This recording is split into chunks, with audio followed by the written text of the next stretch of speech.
She built a quiet life from nothing, changed her name, buried her past, and swore her daughter would never know fear. For 7 years, Elena Ashcroft survived on borrowed peace, until the night black SUVs rolled through a storm and parked outside the only world she had left. The man who stepped through that diner door wasn't the one she remembered. He was colder, harder, and the moment her daughter's eyes met his, Elena felt the ground disappear beneath her feet. If you've ever run from something you loved, stay until the very end. Drop a like and tell me in the comments, what city are you watching from? I want to see how far this story travels. The storm came in low and mean off the Atlantic, the kind that didn't announce itself with thunder but simply arrived, a wall of black pressure that swallowed the horizon and turned the evening sky into something bruised and lightless. By 6:30, the parking lot of the Tidal Spoon Diner was slick with rain, the neon sign above the entrance buzzing and flickering in a way it had been doing for 3 months, because the landlord was cheap and Elena Ashcroft had learned a long time ago that some things simply couldn't be fixed. She was pouring decaf for the couple in booth 4 when she heard it, the deep, low growl of engines that didn't belong to a place like this, not pickup trucks, not the rattling sedans that belonged to the fishermen who came in for the early breakfast. These were different. She didn't look up right away. She'd trained herself not to react to sounds. 7 years of that discipline lived in her spine like a second skeleton. But the couple in booth 4 looked. The man raised his eyebrows.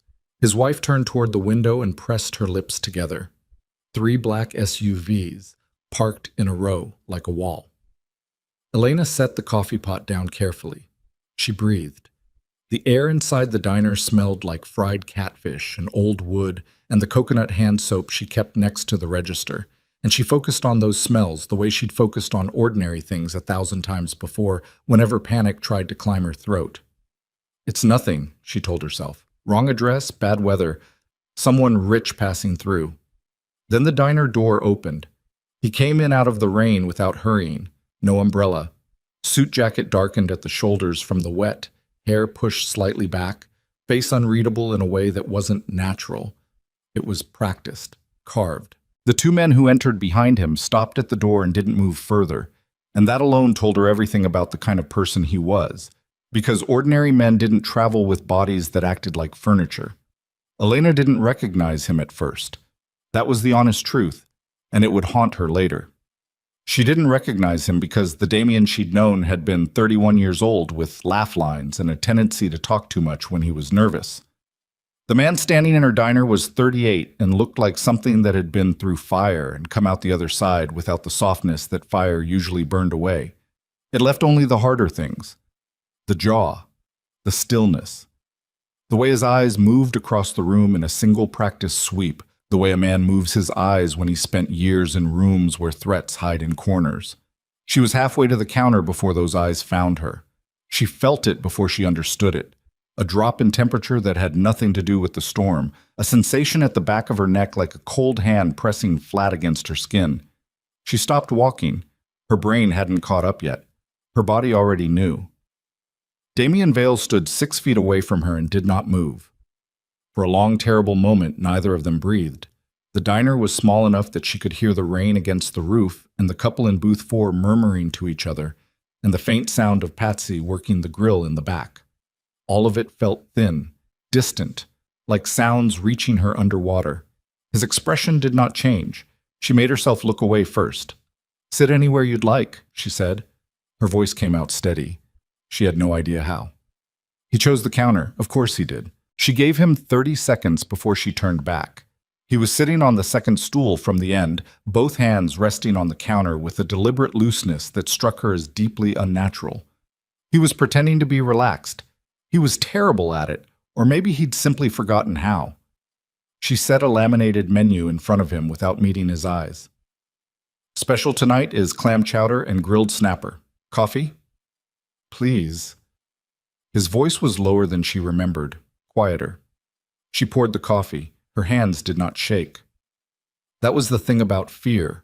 Real, deep, bone marrow fear. It didn't always look like shaking. Sometimes it looked exactly like competence, like a woman doing her job, pouring coffee. not dropping the cup, because if she let herself fall apart here, then everything she'd built over 7 years of science and sacrifice would collapse in a fluorescent-lit diner on a Tuesday night in a storm. He wrapped both hands around the mug and stared into it. She moved to the other end of the counter and punched in an order for table 2 with fingers that had gone slightly numb. His name was Damien Vale. She had not said that name aloud in 7 years. She had trained herself to think of him as him, or the past, or the reason, or nothing at all. She had been mostly successful. The nights were harder. The nights had always been harder.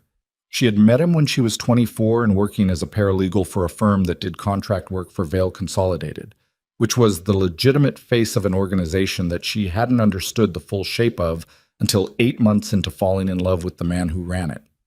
By then, it was too late to be smart about it. By then, she knew his coffee order and the way he slept on his left side, and the name of the dog he'd had as a kid, and the sound he made when something genuinely surprised him, which was rare. By then, she was already gone. She had not planned the pregnancy. She had not planned most of the things that had happened to her.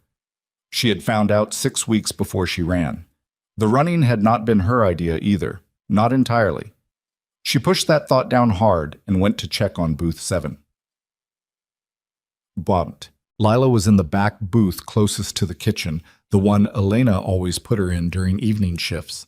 She had a booster seat and a coloring book and a grilled cheese that had gone mostly uneaten, and she was currently occupied with the plastic charm bracelet she'd gotten from a quarter machine at the gas station 2 weeks ago and had since decided was the most important object in the universe. She was 6 years old and the most exhausting person Elena had ever loved. "You need to eat 3 more bites," Elena said, sliding into the booth for exactly 45 seconds. "I'm not hungry." "You said that at lunch." "I wasn't hungry at lunch either." "Lila." "Mama, look." Lila held up her wrist. The bracelet caught the light badly. It was cheap plastic with little charms shaped like stars and a crescent moon and what was supposed to be a dolphin but looked more like a banana. "It's the prettiest thing I've ever had." 3 bites, Elena said. "Then we'll talk about the bracelet." She kissed the top of her daughter's head, dark hair, always slightly tangled no matter how carefully Elena combed it in the morning, and stood up. Lila had Damien's eyes. That was the thing Elena lived with every single day, the thing that was equal parts treasure and terror. Her daughter had her father's eyes. That particular shade of gray-green that shifted depending on the light, that steady, unapologetic gaze that looked at the world and simply decided to see it clearly. Elena had told herself for 6 years that no one would notice. People didn't go around cataloging eye color. It meant nothing. It proved nothing. She went back to the counter. Damien was still there. He had not touched the menu. His coffee was half empty. He was staring at the space above the pie display with the focused expression of a man thinking very hard about something and working very hard not to show it. She refilled his mug without being asked. "Thank you," he said. "Sure." 2 feet of countertop between them, 7 years of wreckage between them. She turned away before he could say anything else and took a dessert order from the couple in booth 4 and tried to remember if they still had any of the lemon tart left or if Patsy had eaten the last slice during her break, which she absolutely would have because Patsy had no self-control when it came to lemon tart and had admitted this freely and without shame. The rain got heavier. The neon sign buzzed louder. Damien ordered the chowder. She brought it. He ate it slowly, methodically, the way he'd always done everything, with a kind of unhurried precision that used to seem like patience and now seemed like something more calculated. She moved around the diner and tried to treat him like furniture and mostly succeeded until a sharp crack from booth 7 made her head snap up. Lila. On the floor. Reaching under the counter to grab the bracelet, which had evidently departed her wrist and rolled. Elena moved, but she was at the wrong end of the diner, and before she'd taken 3 steps, she registered motion at the counter. Fast, fluid, completely unself-conscious. As Damien stepped off the stool, crouched, and picked up the bracelet from beneath the far edge of the display case where it had spun to a stop. He straightened and looked down at Lila, who looked up at him with zero fear and absolute confidence, the way 6-year-olds looked at things before the world taught them to be careful. "That's mine," she said. I know, he said. His voice had changed. Something in it had fractured open. He held it out to her. She took it and immediately held it up to inspect for damage. Thank you, she said. Then, with the performative gravity that small children reserved for moments of great seriousness, it's very important. I can see that, he said. Lila examined the dolphin banana charm, satisfied, and looked back up at him. What's your name? Lila. Elena had covered the distance in seconds, and her hand was on her daughter's shoulder. Come on, back in the booth. Lila went, bracelet clutched in her fist, already forgetting him in the immediate and total way of children who had gotten what they needed. Elena settled her back in front of the coloring book and told her firmly that the next 3 bites needed to happen in the next 5 minutes, and then she turned around. Damien hadn't moved. He was still standing in the same spot, looking at the booth where Lila was already bent over her coloring book, and the expression on his face was the one thing Elena had hoped, desperately and without logic, that she would never see. He knew. Not the specifics. Not yet. But something in the shape of Lila's jaw, or the color of her eyes, or the way she'd looked up at him without flinching, had landed in him like a key turning, and whatever door it had opened, Elena could not shut it again. She walked back to the counter. She picked up the coffee pot. She breathed. Can I get you anything else? She asked. Damien turned back to her slowly. The expression was gone, sealed back behind whatever he used to seal things, but the damage was done. She could see it in the set of his mouth, in the way his hands, resting on the counter again, had gone completely still. No, he said. Just the check. She wrote it up. He paid in cash, large bills, no discussion, and stood to leave. She didn't watch him go. She heard the door open and felt the cold air from outside move through the diner and heard the door close again. She stood at the counter for a long moment. Then she went to the back, past the kitchen, through the storage room door, and stood among the industrial shelves of canned goods and paper supplies and dry pasta and let herself press both hands flat against the wall and breathe, really breathe, for the first time since he'd walked in. She had 30 minutes left on her shift. She did not know what she was going to do with the rest of her life.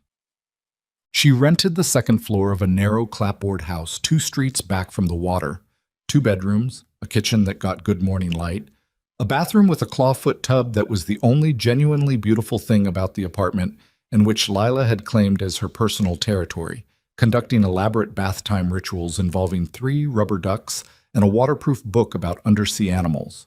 The building's owner, an older woman named Mrs. Farrell, lived below and had never once asked Elena too many questions, which was the primary reason Elena had stayed. She put Lila to bed at 8:30. Lila negotiated for 8:45 and settled at 8:33 because she was practical about these things. Elena sat on the edge of the bed and ran her fingers through the dark hair until Lila's breathing slowed and deepened, and then she sat there for another 10 minutes because she needed to. In the kitchen, she poured 2 fingers of whiskey she normally didn't touch and sat at the table with her coat still on. 7 years. She had been so careful. The name change, Elena Ashcroft, was not the name she'd been born with. The distance. This town was 1,200 miles from the city where she'd been born. Loved him. Run. The job paid cash and asked nothing. Mrs. Farrell asked nothing. The school Lila would start in the fall was small and quiet and asked nothing. She had built nothing into a life, and she had been proud of it, mostly when she let herself think about it, which she mostly didn't. She pressed her fingers against the whiskey glass and thought about the way Damien Vale had looked at her daughter. She thought about the 2 men who had stayed by the door like furniture. She thought about the 3 black SUVs that had still been in the parking lot when she'd glanced out the window at 7:15, at 7:30, at 7:48, before they'd finally disappeared into the storm. She thought about the man she'd known at 24 who had told her once, very quietly, over takeout containers in his apartment, that he didn't lose things. That wasn't something he was built for. He hadn't said it as a boast. He'd said it the way someone described a condition, matter of fact, faintly resigned. She'd thought at the time that it was one of the truest things he'd ever told her. She finished the whiskey. She rinsed the glass. She stood at the kitchen window and looked out at the wet street below, at the streetlights reflecting in the puddles, at the ordinary dark. She started making a mental inventory of what she could pack in under an hour. She didn't sleep. At 3 in the morning, she was sitting at the kitchen table with a legal pad, going through names and amounts. The small savings account she'd built over 7 years, the money she kept in cash in a fireproof box in the closet, the loose network of contact numbers she'd accumulated for reasons she'd always hoped were unnecessary. She wrote nothing down. She kept it all in her head, the way she always had. She tore the top sheet off the pad, blank as it was, and held it over the gas burner until it caught, then dropped it in the sink. Old habits. At 4, she went to Lila's room and stood in the doorway for a long time. Her daughter slept on her back with both arms out, fully committed to unconsciousness, rubber duck number 2 wedged beneath her chin. She had named the rubber ducks. Elena could never remember their names, which caused great offense. She watched her daughter breathe and tried to think about this rationally. He hadn't said anything. He'd paid and left. He didn't know. Not for certain. Not yet. A resemblance wasn't proof. A pair of eyes wasn't proof. Maybe she was wrong about what she'd seen in his expression. Maybe she was letting 7 years of waiting for the other shoe to drop warp her judgment. Maybe. But Damien Vale had not built what he'd built by ignoring his instincts. And what she had seen in his face before he'd shuttered it again was not uncertainty. At 5:15, she heard a car idle slowly past the building. She was at the window in 3 steps. Dark sedan, unfamiliar plates, moving at the pace of someone reading addresses. It rounded the corner and was gone. She stood at the window until the sky started going gray. She was not imagining things. The next 4 days were the quietest of her life in the worst possible way. Nothing happened. That was the thing that frightened her most because she knew what nothing happening meant. Nothing happening meant someone was being careful. Nothing happening meant patience. She picked up Lila from the afternoon childcare program at the community center and took different routes home. She noticed, on the second day, a car parked across from the diner that she didn't recognize. An ordinary gray compact that might have meant nothing except that it was there at 11 in the morning and still there at closing. On the third day, she saw a man she didn't know eating at the counter twice in one afternoon, ordering only coffee both times, and reading a newspaper without appearing to read it. She did not confront either of them. Confronting them would tell them that she'd noticed, and letting them know she'd noticed would tell them far too much about what she knew. She called in a favor she'd been saving for 5 years, a woman named Kit, who'd helped her disappear the first time, and who now lived in a different city under a different arrangement, and who picked up on the third ring and listened without interrupting. "How certain are you?" Kit asked when she'd finished. "Certain enough." "How much time do you think you have?" Elena looked out the diner window at the gray compact. "I don't know. A week, maybe. He's being careful. He doesn't want to spook me." "Can you move Lila without flagging it?" "I can try." "Then try," Kit said. "Don't wait for certain. Certain is usually 30 minutes too late." She hung up and went back to her tables and smiled at her customers and refilled their coffee, and spent the rest of her shift calculating distances. It was on the 5th evening after her shift that she found it.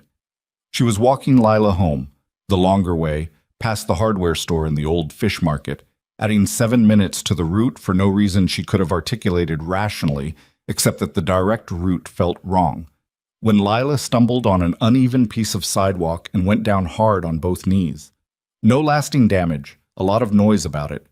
Elena crouched and checked the scrapes and kissed both knees with the efficiency of a woman who had been doing this for 6 years. And when she straightened and reached for Lila's hand, she looked up and saw Damien Vale standing on the other side of the street. He wasn't pretending not to see her. He wasn't doing anything threatening. He was simply standing there with his hands in his jacket pockets, and when their eyes met, he didn't look away. She picked Lila up, all 44 stubborn pounds of her, and walked the remaining 3 blocks without looking back. She could feel him. That was the worst part. She could feel his presence at her back like a barometric pressure change, like the particular weight of the air before the storm came in.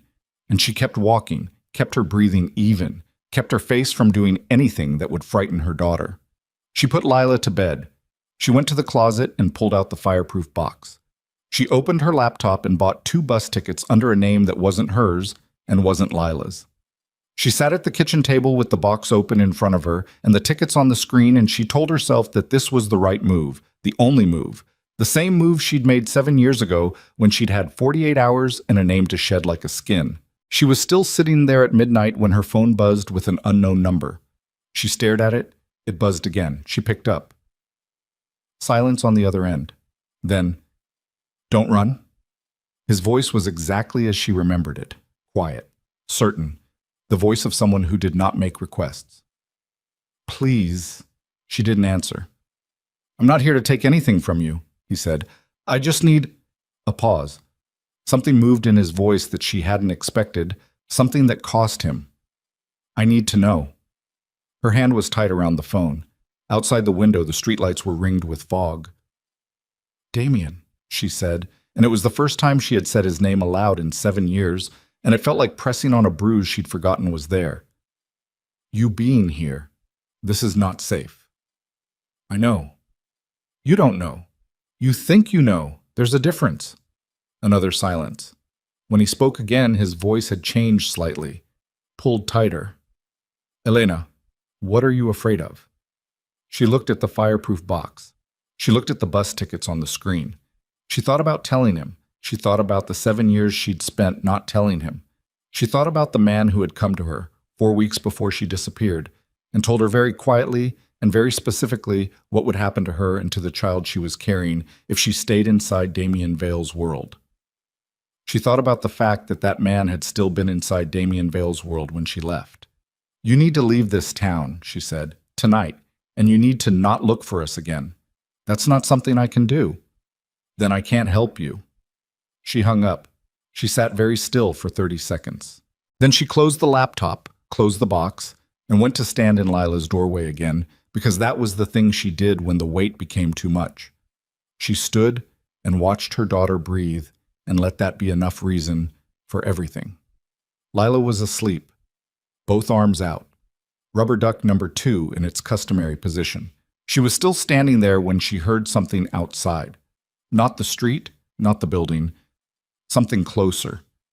The soft sound of a step on the landing outside her front door, followed by silence, followed by nothing. She waited. Nothing continued. She went back to the kitchen and stood at the window and looked down at the street and saw, for the first time, that the gray compact was not parked across the street. It was parked directly in front of the building. And the man leaning against it was not one of Damien's men. She had never seen him before in her life. He looked up at her window. He smiled. Her heart dropped into her stomach like a stone. She reached for her phone. Not to call Damien, she told herself. Not for that. Just to have it ready. And her hands were shaking now, finally, in the dark of her kitchen, the composure she'd held for 4 days coming apart at the seams.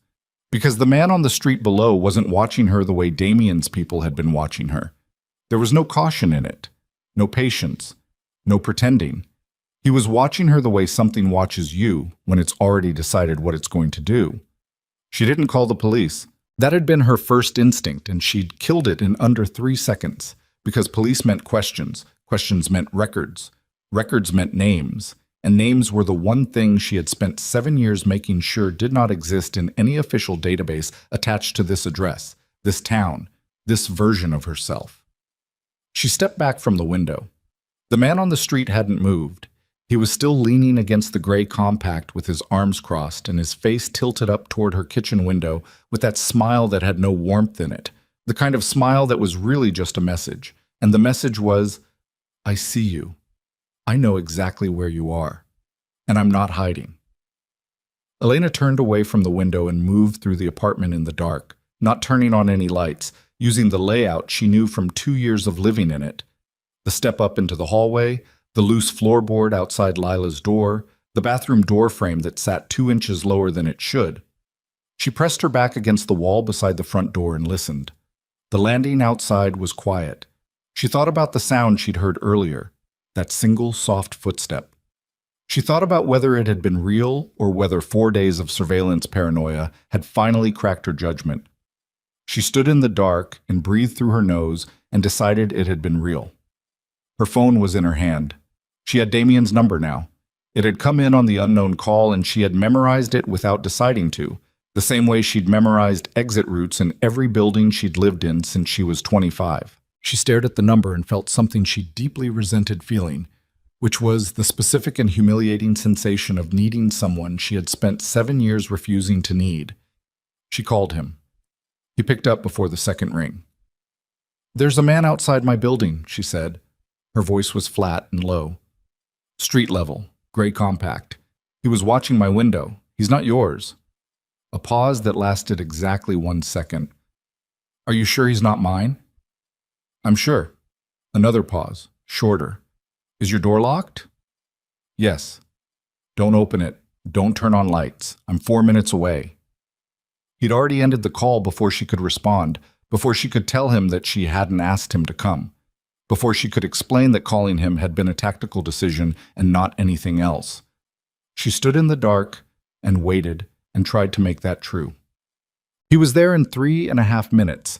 She heard the SUVs before she heard anything from the street, 2 of them, moving fast, cutting their headlights before they turned onto her block. She risked a look from the edge of the kitchen window, keeping herself against the wall, just enough angle to see the street below. The man with the gray compact had straightened up. For a moment he stood very still, and then he got in the car and was gone. Not panicked, not running, just gone, cleanly and quickly, in the way of someone who'd been told to withdraw rather than someone who'd been scared off. That distinction lodged in her chest like a splinter. 2 minutes later, she heard the knock at her front door. She already knew who it was. She opened it. Damien stood in the hallway with one of his men a step behind him. He looked at her the way she imagined a surgeon looked at a wound, assessing, measuring, filing away everything he saw. She became aware, in a way she usually didn't allow herself to be, of the fact that she was in the clothes she'd worn all day, that her hair was falling out of the elastic she'd put it in 8 hours ago, that she looked exactly like what she was, a woman who hadn't slept properly in 5 days. "He's gone," Damien said. "I know. You can't stay here tonight. I'm not going anywhere with you." He held her gaze. Behind him, his man was looking at the wall with the studied neutrality of someone paid to pretend he couldn't hear. "Elena." He said her name like it was something he'd been holding for a long time and had to be careful with. That man wasn't an accident. Someone sent him here, and it wasn't to watch you. That's a different kind of operation. She knew that. She'd known it from the smile. She just didn't want to stand in her own hallway and admit to Damien Vale that he was right about something. "Give me one night," he said. "One secure location. In the morning, you can tell me to go to hell if you want." She looked at him for a long moment. Then she looked past him at the empty stairwell. "I need to get Lila." "I'll wait." She didn't argue further, which told her more about her own state of mind than she wanted to know. But Lila woke up confused and not happy about it. Elena packed a bag in 6 minutes. Clothes, the important documents from the fireproof box, Lila's rubber ducks because there would be genuine consequences if she didn't, and carried her daughter out of the apartment wrapped in a blanket, still mostly asleep, one hand fisted in Elena's collar. Damien was at the bottom of the stairs. He held the exterior door. Lila registered his presence through the fog of interrupted sleep and stared at him with the slow, suspicious scrutiny that 6-year-olds deployed when they were deciding whether something was worth waking up for. "You again," Lila said. "Hi," Damien said. Lila considered this, decided it was insufficient information to act on, and dropped her head back against Elena's shoulder. Elena did not look at Damien's face. She got in the SUV and sat with Lila across her lap and watched the town slide past the tinted windows and told herself that this was a tactical decision. She was utilizing an available resource. She was keeping her daughter safe.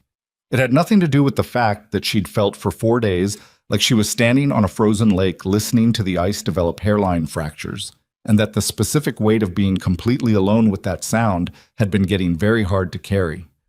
The place Damien's people had secured was a house on a private road north of town, low, cedar-sided, set back from the lane by 200 feet of pine trees. Clean, well-kept.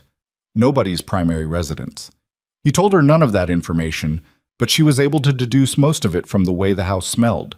Recently aired out, recently cleaned, impersonal in the specific way of a place that existed for exactly this kind of situation. She put Lila down in a bedroom at the back. Her daughter went to sleep again with the unimpressed efficiency of someone who had decided not to let circumstances interfere with her schedule. Elena tucked the blanket around her and set rubber duck number 2 in its correct position and stood there for a moment before closing the door. In the kitchen, Damien was standing at the counter. He had taken off his jacket. There was a pot of coffee on, which she hadn't expected, and which she was not able to dismiss given the hour and her current state. She sat down at the table. He put a mug in front of her. She wrapped her hands around it and waited for him to say something she'd have to respond to. Outside the windows, the pine trees moved in a wind she couldn't hear through the glass. "The man on the street," she said first, because she'd decided she wanted to control the direction of this before he did. "How long have you known someone else was watching me?" Damien sat down across from her. "I didn't know. I suspected this afternoon." "What changed this afternoon?" "One of my men recognized a car that had no reason to be in this town. Plates traced back to a shell." He picked up his coffee. "I've been running a quiet investigation for 5 days. I was being careful not to spook you." He paused. "I was apparently not the only person being careful." Elena turned the mug in her hands. "Who are they?" "I don't know yet." "That's not reassuring." "I know." She looked at him directly for the first time since the hallway. Up close, in the flat light of the kitchen, he looked tired in a way he hadn't shown in the diner. A tiredness that lived deeper than the surface, in the lines at the corners of his eyes, in the set of his jaw. He'd been running hard for a long time. She recognized that particular exhaustion because she'd been carrying its cousin for 7 years. "Damien." She said his name again, and it was slightly easier this time. "Before you ask me whatever it is you're building toward, I need you to hear something." He held still. "I'm listening. Whatever you think you know, whatever you saw at the diner. You're going to wait until I decide to tell you. You're not going to ask. You're not going to investigate it the same way you're investigating the car. And if you can't agree to that, I'll take Lila and we'll walk out of here right now, and you'll have to make a decision about whether to let us go." The kitchen was very quiet. "That's not a fair arrangement," he said finally. "No, it's not." He looked at her. Something moved in his face. Not the thing she was afraid of, not the calculation she'd been bracing for, but something older and less armored. He looked for just a moment like the 31-year-old she'd known, before the years had done what they'd done to him. "All right," he said. She hadn't expected it to be that simple. She sat with it for a moment, waiting for the amendment, the condition, the quiet repositioning that men like him were famous for. It didn't come. "All right," she said. "Then tell me who could have found us here." He talked for 40 minutes. She listened without interrupting, which she could tell surprised him. He laid out what he knew with the precision of someone who had organized it carefully before sitting down. The shape of the operation that had been watching her, the resources it implied, the narrow list of organizations that had both the motive and the capability. He did not talk about the investigation into Lila. He had agreed not to, and he held to it, which she filed away without commenting on. What he described was not reassuring. The organization watching her had money and patience, which was the worst possible combination. They'd been in place before his people arrived, which meant they'd known about her for longer than 5 days, which meant the thing Elena had believed, that her disappearance 7 years ago had been clean and permanent, was wrong. "How long?" she asked. Her coffee had gone cold. She hadn't noticed. "I think they've known where you were for some time," he said. "I think they were waiting." "For what?" He looked at her steadily. "For me." The word landed in the kitchen between them like something dropped. Elena pushed her mug aside. "They knew you'd come looking. They knew that if something drew me here, it would be significant, something I'd want to protect." His voice stayed level. "They were patient enough to let me find you first, and then move." She stood up from the table. She needed to move, needed the physical fact of her own body in motion to process what he was telling her, so she went to the window and looked out at the dark pine trees and the narrow strip of lane visible between them. "So I'm the bait," she said. "I've been the bait for 7 years and I didn't know it. Not you specifically, the idea of you." He paused. "Whatever you represent to me." She kept her back to him. "You need to understand that I am angry about this." "I know. I built a life. I raised a child. I did everything right." "You did," he said. And the quietness of it, the complete absence of argument, made something tighten in her throat that she wasn't going to let become anything. You did everything right. This isn't a consequence of anything you did wrong. She turned around. Then what is it a consequence of? He held her gaze without flinching. Me, he said. It's a consequence of me, Maz. She slept 3 hours on the couch while Damien made calls from another room. She could hear the low murmur of his voice through the wall, not the words, just the cadence, that familiar rhythm of someone who ran things, who was always in the middle of running things, no matter the hour or the circumstances. At 7, she woke up to Lila standing directly in front of her face with the expression of a person who had been awake for some time and was confused about why no one else was. "Where are we?" Lila demanded. "A house. Good morning." "Is there breakfast?" "We'll find some." "Is that man here?" Elena sat up. "Which man?" "The one from the bracelet." She took a breath. "Yes. He's here." Lila appeared to process this. "He seemed okay," she pronounced finally, and went to investigate the hallway. Elena put her face in her hands for a moment. Damien was in the kitchen. He had found eggs somewhere and appeared to be in the process of making scrambled eggs with the focused expression of a man who did not cook regularly and was taking it seriously. Lila had installed herself on a bar stool and was watching him with the critical attention she usually reserved for television. "You're doing it too fast," she told him. He looked at her. "Excuse me?" "My mama does it slower, so it's fluffy." A pause. "I'll keep that in mind." Elena stood in the kitchen doorway and watched them and felt something she had no category for. Something precarious and painful and warm, all at the same time, like pressing both hands against a bruise and finding that it had already begun to heal and that the healing was its own kind of hurt. She sat down at the table and said nothing. Damien slowed down on the eggs. Lila approved. He put a plate in front of her with the same deliberate care he used for everything, and Lila ate with genuine enthusiasm, which was more than she'd shown for the grilled cheese the previous night, which Elena chose not to take personally. The call came at 9:40. Damien stepped out onto the back porch to take it, and Elena watched through the glass as his posture changed, the incremental hardening that moved through his spine and shoulders, the way his hand came up and pressed flat against the porch railing. Whatever he was hearing, it was not good. He came back inside 2 minutes later. "I need you to keep Lila in the back rooms for a while," he said. Elena was already standing. "What happened?" "My people picked up one of the surveillance team this morning, the man from outside your building." He kept his voice steady. He talked. "What did he say?" Damien looked at her directly. The steadiness was deliberate. She could see him holding it, making a choice to hold it. "The organization that's been watching you is an rival of mine. It's not external at all." He paused. "These people have been inside my organization for a long time. Someone gave them your location." The room went very still. "Someone inside," Elena said. "From the beginning?" "That's what I need to find out." She stared at him. Something was rising in her chest. Not panic, not the clean spike of fear she'd learned to manage, but something older and more complicated. 7 years ago, someone had come to her and told her she needed to run, told her that staying would kill her and the child she was carrying, told her specifically, in detail, what would happen if she didn't disappear. She'd believed him because he was one of the few people inside Damien's world that she had trusted. His name was Marcus Hale. He'd been Damien's closest lieutenant for 9 years. She had never told Damien. She had just run, the way Marcus had told her to run, because she'd been 25 and frightened, and he'd convinced her that telling Damien would only accelerate the danger. She had not spoken to Marcus Hale since the night he'd handed her a bag with new identification and a number to call in case of emergency that had turned out, when she'd finally tried it 3 years later, to be disconnected. "Damien," she said.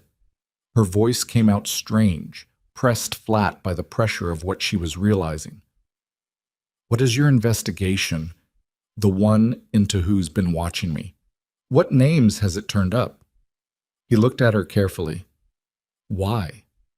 "Just tell me." He was quiet for a moment. 3 names at the outer edge. We're still pulling threads. But there's one at the center that keeps coming up in the financial architecture. He stopped. She waited. Marcus Hale, he said. The kitchen seemed to tilt very slightly on its axis. How long? She said. Damien's jaw tightened. From the evidence so far? Years, possibly from the beginning. He paused, and she could see the cost of saying the next part. He's been running a separate structure inside mine for a long time, taking contracts, building something parallel. Elena's hands were flat on the table. She could feel the wood grain under her palms. She focused on that. I know why I ran, she said.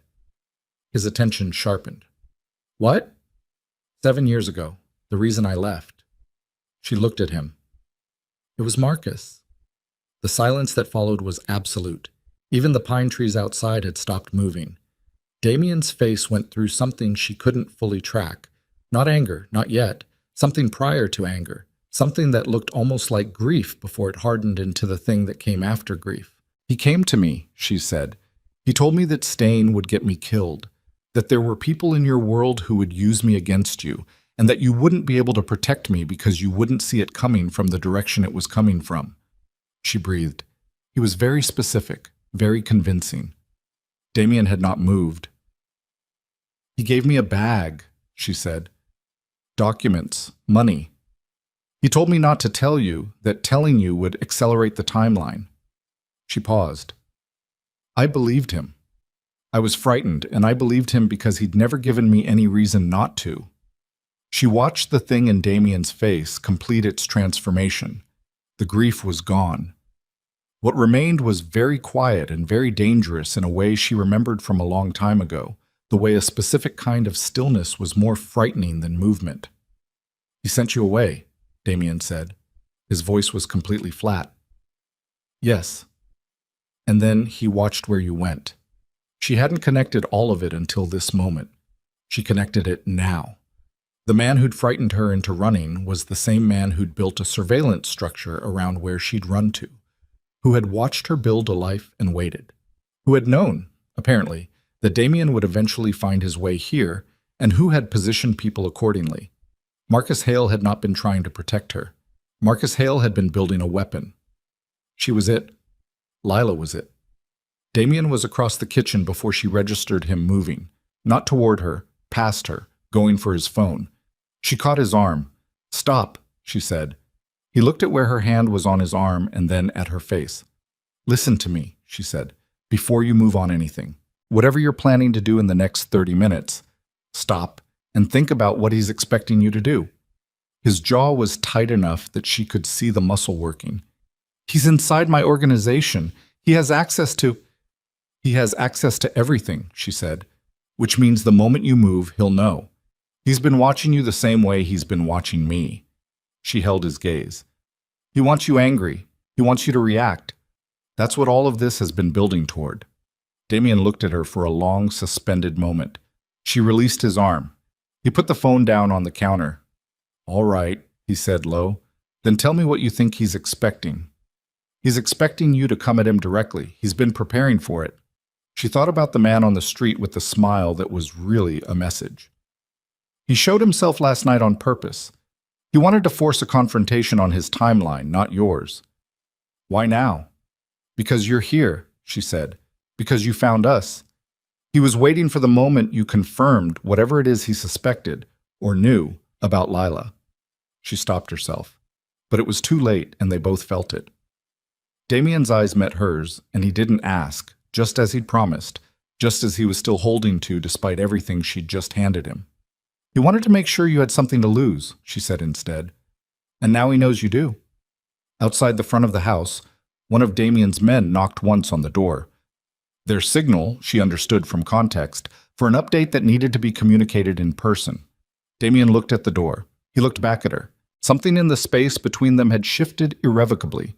Not toward each other, not exactly, but away from the 7 years that had been a wall, the silence that had been structural. The wall was still there, but they were both standing on the same side of it now. Don't go anywhere, he said. I won't. He went to the door. In the back bedroom, Lila's voice floated down the hall. She had found something to occupy herself with and was narrating it at some volume, the way she narrated everything, a constant, cheerful commentary on her own experience that Elena had always found equal parts exhausting and completely essential to the texture of being alive. Elena stood in the kitchen and listened to her daughter's voice, and to the low, rapid words Damien was exchanging with his man at the door, and felt the thing she'd been avoiding feel for 5 days finally settle into her chest with its full weight. This was not going to be manageable. This was not something she could pack a bag and outrun. This had roots. She heard Damien say a name, low and clipped. She heard his man say something that made Damien go very still. He came back into the kitchen. His face had gone to the place beyond readable. "What?" she said. "Marcus isn't at his residence. He isn't at any of his known locations." A pause. "He's been in contact with someone in the past 2 hours." "Who?" Damien looked at her steadily. "We don't know yet," he said, "but the call was made from a cell tower 6 miles from here." The bottom fell out of Elena's stomach. She was already moving toward the hallway, toward Lila's voice, before she'd processed the decision to move. She hit the hallway at a near run. Lila's voice was still coming from the back bedroom, that steady, cheerful narration, something about rubber duck. Number 2. Having an argument with rubber duck number 1 over territory, which meant she'd found the bathroom and was conducting operations in the sink. Elena pushed the door open and there she was, both ducks submerged, completely unharmed, looking up with the mild irritation of someone interrupted mid-diplomacy. "I'm in the middle of something," Lila said. "I know." Elena crouched to her level and kept her voice even. "We're going to stay in this room for a little while, okay? You and me." "Why?" "Because I said so." Lila looked at her with the specific expression she deployed when she knew that answer was not the real answer, but had calculated that pressing further would cost more than it was worth. "Can I keep the ducks in the sink?" "Yes." "Okay." Elena sat on the edge of the bathtub with her back against the wall and her eyes on the door and listened to the sounds of the house. Damien's voice somewhere near the front, the low frequency of his man's response, the wind in the pines coming through in pulses. She pressed one hand flat against the tile and let the cold travel up through her palm. 6 miles. Marcus Hale was 6 miles away. He had been 6 miles away when she'd been standing at her kitchen window watching a man smile up at her from the street. He had been 6 miles away when she'd called Damien. He had possibly been 6 miles away this whole time, watching the chess pieces move into position with the patience of someone who had been planning this particular endgame for years. She thought about the bag he'd handed her. New documents, money, a phone number that had stopped working. She had carried the weight of that gift for 7 years, the complicated debt of it, the gratitude she'd felt toward a man who had, she now understood, not been saving her at all. He'd been relocating her. He'd been moving a piece off one board and onto another. She'd run exactly where he'd needed her to go. Lila put rubber duck number 1 on the edge of the sink. "He's in timeout," she announced. "Okay, baby." He was being unreasonable. Sometimes people are. Botam. Damien came to the bathroom doorway 7 minutes later. He looked at Lila, who was now negotiating rubber duck number 1's release, and something moved briefly across his face before he locked it down. "My people have a vehicle on Marcus's last known position," he said. His voice was low, pitched under Lila's commentary. "We're 12 minutes from having eyes on him directly. And if he moves before then?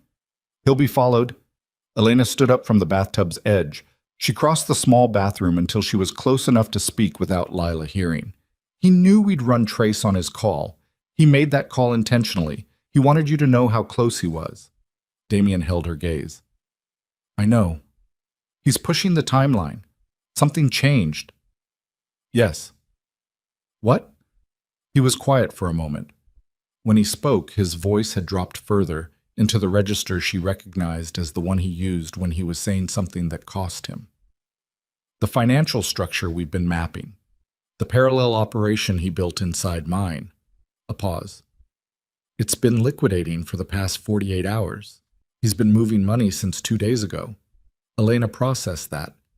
"Before you arrived here." "Before I arrived here." "So he knew you were coming before you came." Someone told him I was tracking you. Someone in my inner circle. His jaw tightened. There are 4 people who knew I was running this personally. I've been narrowing it. Have you narrowed it? Getting close. She looked at him. You trust the people you have here? Right now, in this house? 2 of them, completely. 2, she said. Yes. That was a thin margin. She could see from his face that he knew it. She stepped back and looked at Lila, who had concluded rubber duck diplomacy and was now lying on the bathroom floor inspecting the underside of the sink cabinet with scientific interest. Lila, Elena said. What are you doing? There's a spider. Leave the spider alone. It's not bothering me. Lila. Fine. She stood up with the resignation of someone conceding a point she'd revisit later. At 10:20, Damien's phone went. He stepped into the hallway and Elena stayed with Lila and listened to the silence between his words, which told her more than the words would have. When he came back, his face was composed in a way that required visible effort. They found his car, he said. And Marcus? Not in it. She had expected that. She'd expected it, and it still felt like stepping onto a stair that wasn't there. Where was it? 3 miles from here, parked off a service road. He paused. There was a phone on the seat, not his regular cell. What was on it? One outgoing message sent 11 minutes ago. He held her gaze steadily. A photo. The temperature in the room dropped in a way that had nothing to do with the air. Of what? She said. Of Lila, he said. At her childcare program. Yesterday afternoon. The sound of her own pulse was very loud for a moment. She turned so that her back was to Lila, who had moved on to investigating the shower curtain with equal scientific rigor. He has someone at the program, she said. Her voice came out completely flat, which surprised her. Had. We're pulling that thread now. Who was the photo sent to? Damien was quiet for a moment in the way he was quiet when he was deciding how much to give her. She watched him make the decision. A number we've seen before, he said. It comes up in the financial architecture 3 times, always in connection with contract work, overseas contractors. He paused. Professional. The word sat between them. Professional meant not personal. Professional meant transactional. Professional meant someone had already paid for something to happen, and the photo was confirmation of a deliverable, and the deliverable was her daughter. Elena turned around. Lila had given up on the shower curtain and was now sitting on the bathroom floor examining rubber duck number 2 with a small frown, having detected something unsatisfactory about its beak. We need to move, Elena said. Yes. Now, not in an hour. Now. I know. He was already on the phone. They were in the SUV in 4 minutes.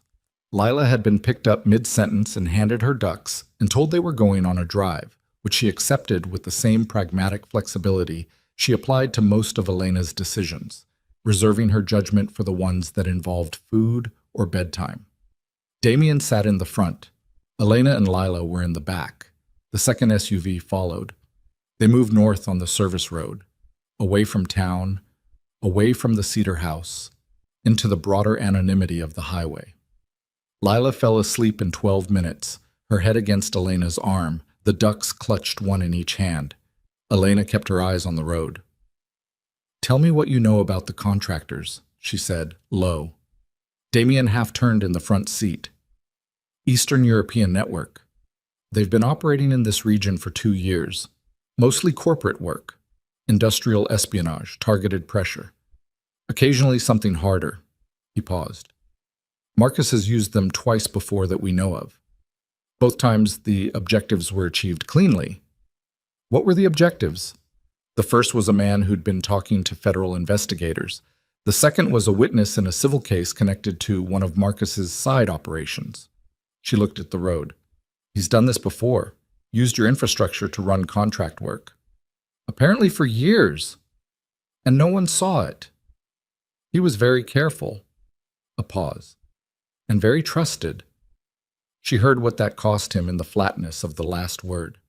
She thought about Marcus Hale as she had known him, the quiet competence of him, the steadiness, the way he'd always been the one in the room who said the least and understood the most.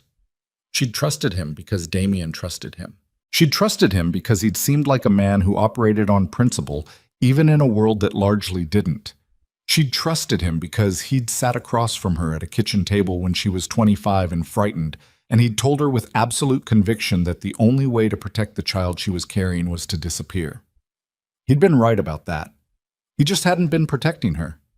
He'd been protecting his investment. The highway ran north through salt marsh and scrub pine. The sky was the pale, overwashed gray of a morning that hadn't decided what it wanted to be yet. Lila's weight against Elena's arm was the only warm thing in the world. At 11:15, Damien's man in the front passenger seat received a message. He passed his phone back without comment. Elena read it. The childcare program. The person who'd been placed there to photograph Lila. They'd identified her. A woman who'd been volunteering there for 3 weeks, since before Damien had arrived in town, since before any of this had surfaced. 3 weeks. Marcus had known for at least 3 weeks. She handed the phone back. "He's known longer than we thought," she said. "Yes." "He didn't move for 3 weeks. He waited." She thought about that, turned it over. "He wasn't waiting for you to arrive. He was waiting for something else." Damien was quiet. "What changed 2 days ago?" she said. "Before you showed up, what happened in your world 2 days before you came here?" He turned to look at her fully. Whatever he saw in her face made him answer without the usual consideration. A federal inquiry opened, targeting the organization. Someone handed them a partial financial record. She felt the shape of it arrive all at once, complete and cold. Marcus handed them the record. "That's what we're—" "Yes, probably." "He gave the feds enough to pressure you. Then he positioned himself as the one thing that could make it go away, because he controls the rest of the records, the parts that would either bury you or clear you depending on how they're presented." She stopped. "And he has Lila as insurance in case you decide to come at him directly instead of dealing." The front seat was very quiet. "He's not trying to destroy you," she said. "He's trying to own you." Damien's face had gone to the place she'd seen it go the night before, past anger, into that cold country on the other side of it. "Yes," he said, "that's what it looks like." "For how long?" "If the structure we're mapping is accurate, he's been building toward this for 6 years. 1 year after she ran.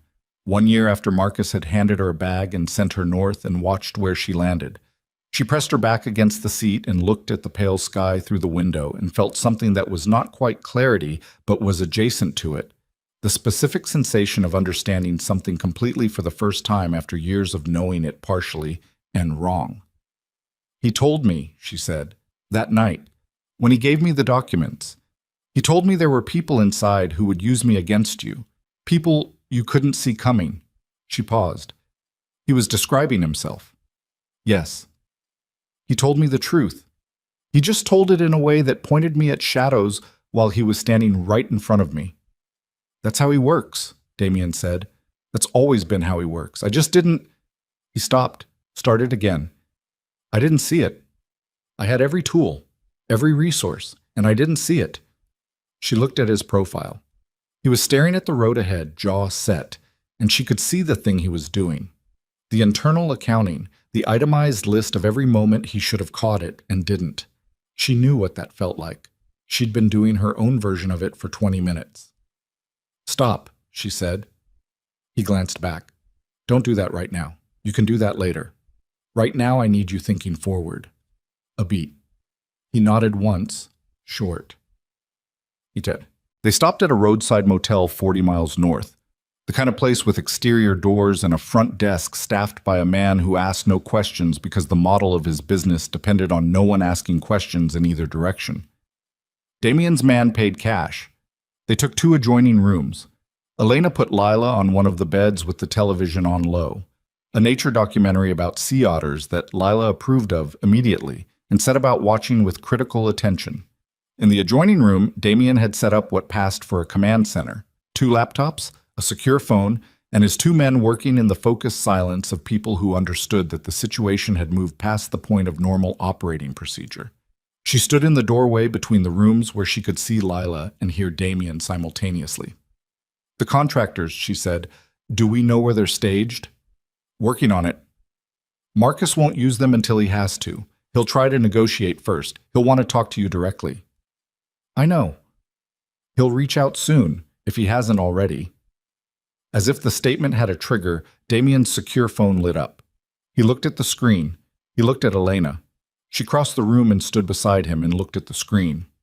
Unknown number. But the text beneath the call interface, a message that had come in simultaneously through a different channel routed through 3 relays, read, "We should talk. Alone. The way we used to." M. She watched Damien's hand tighten on the phone. "Don't answer yet," she said. "I know. He wants you reactive. He wants you angry and reactive." "Elena." His voice was very quiet. "I am angry. I've been angry for the last 40 minutes, and I'm going to continue being angry. That's separate from whether I'm reactive." She looked at him. "Is it?" The question sat there. He set the phone down without answering the call. "What does he want from this conversation?" she asked. "To establish terms." "His terms?" "Yes." "Which means he'll show you something, proof of something, to make clear the position you're in before he tells you what it costs to get out." Damien nodded slowly. "What's the worst thing he could show you?" He was quiet for a long time. One of his men glanced up from a laptop, read the room, looked back down. "Evidence," Damien said finally. "Manufactured or real, it doesn't matter at this point. Evidence that places me personally at the center of everything he's been running under my name. He's had 6 years to build it. By now it would be convincing." He paused. "It would be enough." "Enough for the federal inquiry. Enough to put me away for a very long time, or enough to make me fold everything I've built and hand it to him to make the evidence disappear." She picked up the phone from the desk and held it out to him. He looked at it. "Answer it," she said, "but let me listen." He held her gaze for a moment, then he took the phone. He put it on speaker, low, and answered. The sound of a room, not a street, not the outdoors. Interior. Quiet. The specific acoustic quality of a well-insulated space. "Damien," Marcus Hale's voice was exactly as she remembered it. Measured. Unhurried. The voice of a man who had always known things slightly before other people did, and had arranged his effect accordingly. "I was beginning to wonder." "Marcus." Damien's voice was flat. "Where are you?" "Somewhere comfortable. Don't worry about that." A pause. "How's Elena?" The question was directed at the phone, but it landed in her chest like a fist. He knew she was listening. Of course he did. "Say what you want to say," Damien said. "I want to say a lot of things. I've been wanting to say them for 6 years." A breath. Something shifted in Marcus's voice. Not cracking, not emotional, but different in a way she couldn't categorize. "Do you know what it's like to run something for someone for 11 years and watch them get credit for every brilliant thing and blame for nothing? To be the architecture behind everything that works and the ghost behind everything that doesn't?" "You were compensated," Damien said. A short sound that might have been a laugh. "Compensated. Yes." Another pause. "I'm not calling to have that conversation. That conversation's been over for years. I'm calling because I want you to understand the position we're in so we can resolve it cleanly." "Tell me the position." "The federal inquiry has a witness, not a financial record. A witness. Someone who has spent time inside your organization and has been debriefed extensively." Another pause, longer. "The witness's testimony is detailed, specific, and largely accurate. The parts that aren't accurate are accurate enough that the distinction won't matter in a courtroom." The measured quality of his voice didn't change. "I can make the witness unavailable. I have the means and the relationship." Elena pressed 2 fingers against her mouth. "In exchange for what?" Damien said. It wasn't a question. A transition. Orderly. "You step back from active management of the primary operations. My name goes on the structure, legitimately, with your endorsement." A beat. "You keep everything personal. Your assets. Your freedom." "Elena." "The child." There it was. The child. Said plainly, without drama, the way you referenced something you'd already accounted for in the ledger. Damien's hand was around the phone so tightly his knuckles had gone pale. He said nothing. "I'm not unreasonable," Marcus continued. "I'm not asking for punishment. I'm asking for what should have been a conversation 11 years ago when you took something I built and put your name on it." The measured quality had something underneath it now, something that had been compressed for a very long time and had not entirely forgiven the compression. 48 hours. Think about it. Call me back on this number. The line went dead. The room was very quiet. Damien set the phone down on the desk with a precision that was its own kind of violence, the precision of a man suppressing the impulse to throw it. Elena lowered her hand from her mouth. She turned and checked Lila through the doorway, still watching the sea otters, lying on her stomach, ducks arranged in a row beside her. "The witness," she said, turning back. "I heard. Someone who's been inside. Someone debriefed extensively." She thought about it. Someone Marcus positioned there specifically, long before the inquiry opened. "Yes." "Do you know who it is?" He picked up one of the laptops. He typed something. He turned the screen toward her. She read the name. She read it again. "That's not possible," she said. Damien said nothing. "That's your lawyer," she said. "She's been your lawyer for 9 years. She has privilege. She can't testify to—" "Attorney-client privilege has exceptions," he said. "If the attorney was also participating, if the relationship was used to facilitate." He stopped. "She wasn't just my lawyer. Marcus has known her for 15 years. They were at the same firm before I hired her." Elena stepped back from the desk. Her legs felt slightly wrong. He had built this for years. He had placed people inside the structure the way you placed load-bearing elements inside a wall. Invisible, structural, essential. The lawyer who knew everything. The financial architecture he'd built and hidden inside the legitimate operation. The contractor's position close enough to use. The federal inquiry opened at precisely the right moment. The photograph of Lila sent at precisely the right time. And the woman who'd run 7 years ago and settled exactly where he needed her. Every piece had been placed. Every piece had been patient. She sat down on the edge of a chair because her body required it. "He has everything," she said. "Not everything." "Damien." She looked at him. "What does he not have?" "He doesn't have us in the same room," Damien said. "He's been operating on the assumption that the 7 years would still be between us, that we'd be managing our history while he managed his position." She thought about that. "He doesn't know that I told you about the night he came to me." "No?" "He thinks you still don't know the origin. He thinks you're working from financial records and speculation." She straightened. "He doesn't know how much of the architecture we've already mapped. We haven't mapped all of it." "He doesn't know that either." Damien looked at her across the small motel room. His face had changed in the last hour. Not softened, nothing like that, but something had shifted in the arrangement of it, in what it was holding, and what it had stopped pretending to hold. She thought about the 31-year-old she'd known and couldn't quite reconcile him with this man, except in the eyes, which were the same, and in the quality of his attention when it landed on her, which had always been total. "If I refuse his terms," he said, "he uses the contractors." "Yes." "And if I accept his terms, he still uses the contractors, eventually, because we know too much now, and he's too careful to leave that unresolved." She watched him arrive at the same conclusion she'd arrived at 30 seconds before he did. "Then there's only one option," he said. "We move first," she said. He nodded. "We need the contractor locations," she said. "We need to know who's been positioned and where before Marcus realizes we're not going to wait for 48 hours. I have people working—" The door to the motel room opened. Not the exterior door. The interior door. The one that connected to a third room she hadn't known was part of the arrangement. It opened fast and without a knock. And the man who came through it was not one of Damien's two. She knew him. Not by name, by face. The face of the man who had stood outside her building the night before and looked up at her kitchen window and smiled. He had a gun. Behind him, one step back, was a woman Elena had never seen. She was slight, brown-haired, holding a phone displaying something Elena couldn't read from where she stood. "Mr. Vale," the man said, in an accent she couldn't immediately place. "Mr. Hale sends his regards, and he wanted me to tell you that the 48 hours was a courtesy, not a constraint." Damien was very still.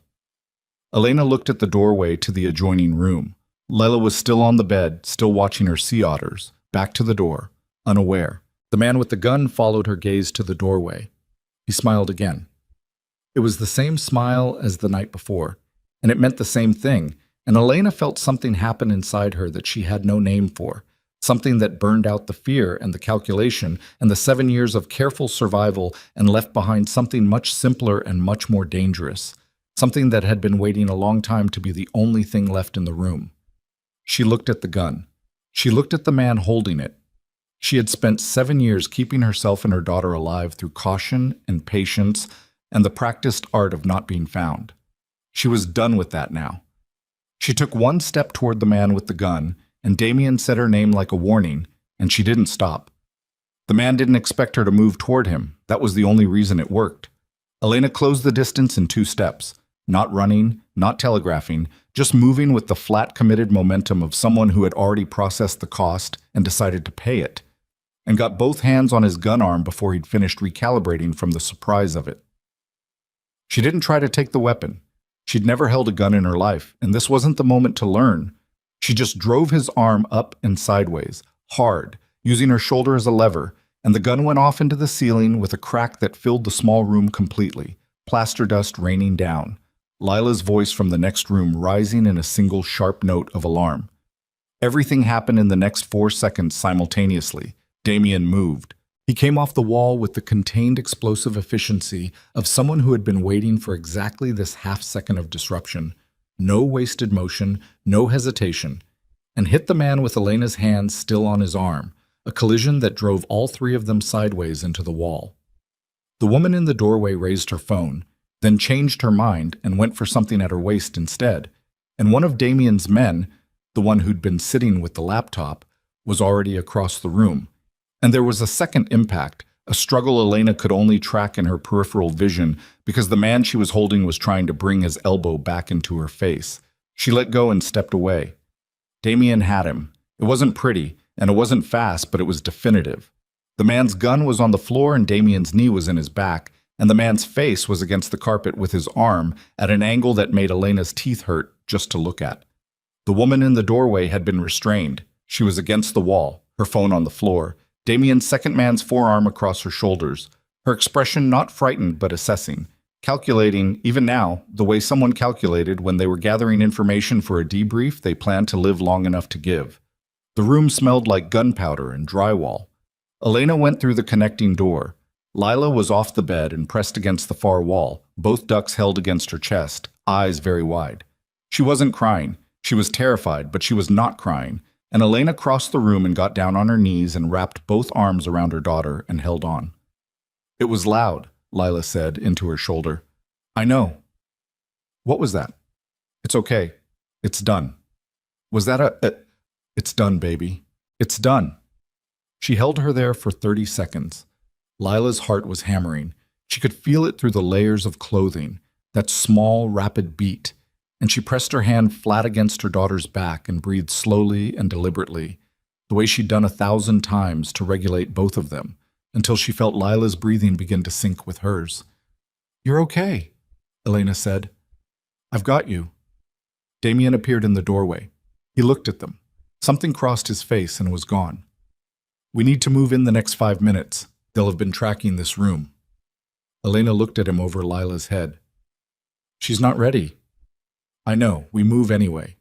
She hated that he was right. Good. They were in the SU-5 in 4 minutes. Lila was in Elena's lap this time instead of beside her. She'd insisted with a grip that brooked no argument, and Elena had not argued. She sat with her daughter's weight across her legs and one arm around her and watched the motel shrink in the back window.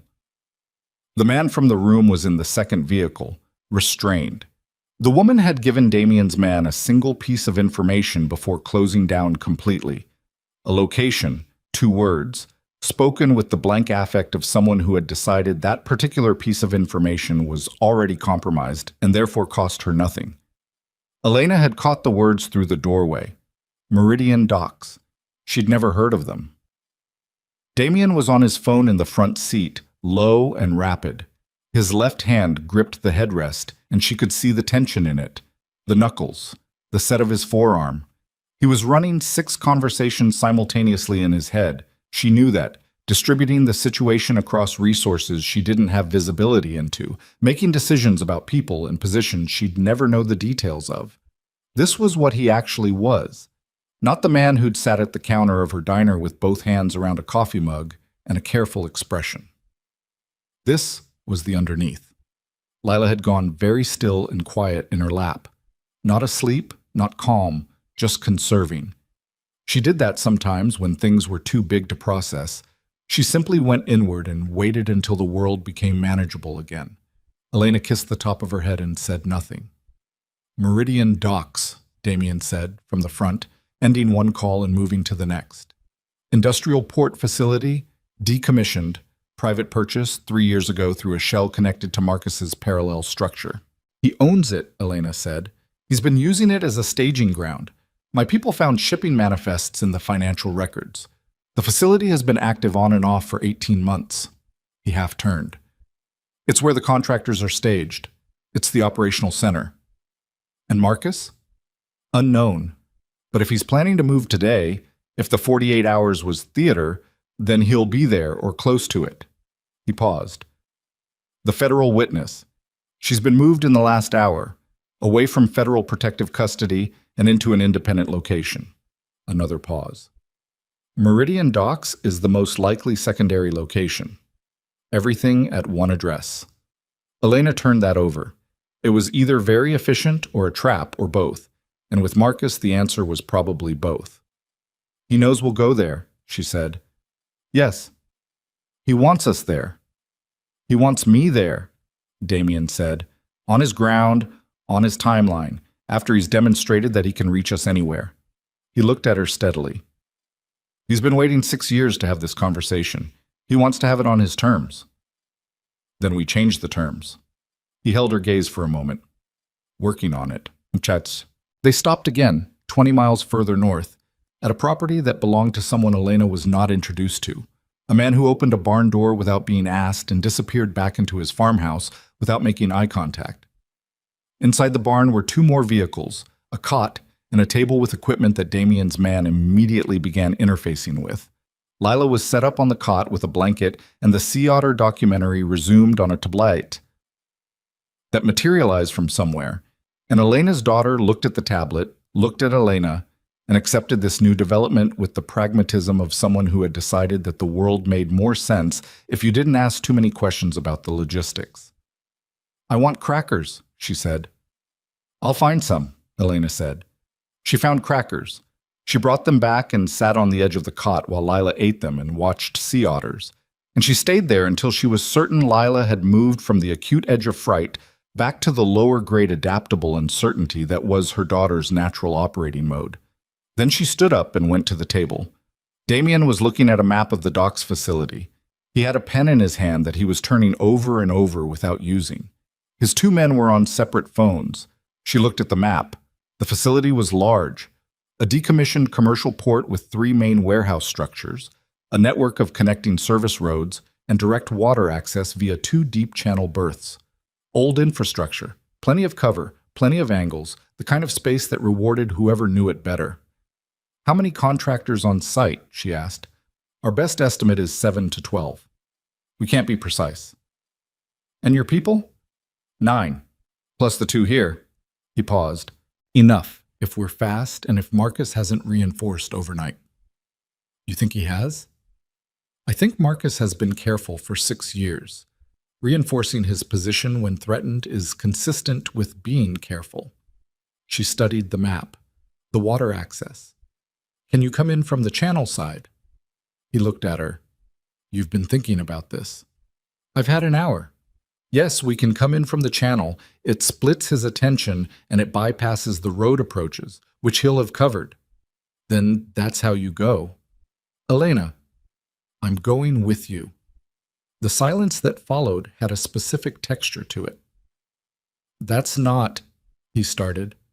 "Lila can't be here without me, and she can't be there with us, and she can't be anywhere unprotected."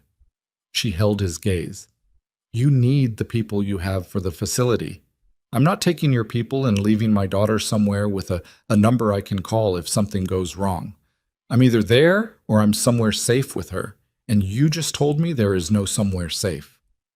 He held very still. "Your man can stay with her," she said, "the one who's been with you longest. I can see that it's him from the way you look at him. He stays with Lila and we go." She watched him weigh it. She watched him want to argue and find that the argument didn't hold its shape. "You do exactly what I tell you," he said finally. "The moment I say get down, you get down. The moment I say fall back, you fall back. No negotiations." "Agreed. I mean it. I heard you." He looked at her for one more moment, then he looked at the map. "We go in 3 hours," he said, "at dark." The 3 hours were the worst kind. Not active, waiting, which was harder, because waiting gave the mind room to construct everything it feared in detail. Elena sat with Lila until she was certain her daughter was genuinely asleep, checked that Damien's man, whose name turned out to be Roy, which was not a name she'd expected, was installed in a position where he could see all entry points and had Lila's cot in his direct sight line. Roy had a calm face and very old eyes and had said approximately 12 words in the time she'd known him, all of them useful. She trusted him in the way you trusted a barometer. Not because you knew it, but because it had consistently told you the truth about the pressure. She ate something. Bread, she wasn't sure what kind, standing at the table while Damien walked the space outside the barn with his phone, and she tried to get her heart rate below the threshold, where her hands felt electric. At 7:30, Damien's phone produced a call from a number she recognized from the earlier trace work. One of his people at the perimeter of the docks. She watched his face while he listened. When he ended the call, he stood very still for a moment with his back to her. "Marcus is on site," he said. "You're certain?" "Visual confirmation. He arrived 20 minutes ago." He turned around. His face had resolved into something clean and final, the expression of someone who had finished weighing and was now simply carrying. "The federal witness is also on site. Ground floor of the North Warehouse." "How do you know?" "Because Marcus wants me to know. He sent the confirmation himself to my secure line." He held out his phone. There was a message, a set of coordinates, and a single line of text that read, "She talks to the feds at 8 a.m. Tomorrow or she goes home. Your call. M. Her. The witness." Going home meant something specific, and it didn't mean a car to the airport. Elena handed the phone back. "He's setting the clock." "Yes. If we're not there by morning, we'll be there before morning." They went in at 9:40. 2 vehicles to the service road perimeter, then on foot through a quarter-mile of scrub and broken concrete in the dark. She could feel every piece of gravel through the soles of her shoes, could smell the salt and diesel that came off the waterfront in layers. Damien moved ahead and slightly left of her with the 3 other men who'd come in from the roadside. 2 more were coming from the channel, already in position, waiting for the signal. She had not been given a weapon. She hadn't asked for one. What she had was a phone with a secured channel open to Roy, who was at the barn with her daughter, and the explicit understanding that her role was to reach the North Warehouse and get the witness out while Damien's people managed everything that needed managing between the perimeter and that point. It wasn't a comfortable role. It was the right one. The docks at night were a different country. The warehouses were enormous at close range, 3-story industrial structures of corrugated steel and old brick, their windows dark, their loading doors rolled down. Sodium lights on tall poles threw orange pools at intervals, leaving long bands of complete shadow between them. The sound was mostly wind off the channel and the distant knock of something metal against something metal and the constant low breath of moving water. She counted the sodium lights and the gaps between them and stayed in the gaps. Damien's hand closed briefly on her arm. "Stop." And she stopped. 30 feet ahead, at the corner of the middle warehouse, a man with a jacket and a posture that said "professional" moved through a pool of light and disappeared around the corner. One of the contractors. He wasn't rushing. He was running a perimeter check on a schedule. They waited. 40 seconds. Damien moved. She followed. The North Warehouse door, a personnel door set into the larger loading bay, was locked with a keypad. One of the men had a device that took 11 seconds. The door opened. The smell of the interior was cold concrete and old machine oil, and something beneath that, fainter, that might have been recent habitation. Inside, darkness. Then shapes resolving. Industrial shelving, pallet stacks, the skeletal superstructure of old crane equipment. The floor was concrete, massive, their footsteps absorbed by the scale of the space rather than echoing, which was useful. Damien pointed. She looked. At the far end, through the structural grid of the warehouse interior, a light source. Not overhead, low, portable. The kind of light a lamp threw in an enclosed space. A room within the room. A partitioned office space built into the warehouse corner, its windows covered. She looked at him. He nodded. She went left. He went right with two men. The other man held the entrance. She moved through the dark along the warehouse wall, feeling for obstacles with each step, keeping the light source in her peripheral vision. Her heart was in her throat. Not the clean spike of acute fear, but something sustained and thorough, a full-body awareness of her own fragility in this space, of how much was riding on the next several minutes, of Lila asleep on a cot in a barn 20 miles north with Roy's calm eyes and old hands as the only thing standing between her and this place. She reached the partition wall. She pressed her back against it and listened. Inside, two voices. One she didn't know, female, low, tightly controlled. The other she knew. She had been hearing it in her memory for 7 years. Marcus Hale was speaking to the witness. He was not threatening her. That was the first thing that registered. His voice had the same measured quality it always had, the unhurried competence of a man who believed he had time, and he was laying out a sequence of events in the tone of a man explaining a contract. What she would say? To whom? When? The specific language of the testimony that would be most damaging, delivered in a way that sounded like her own recollection rather than a prepared script. He'd been coaching her.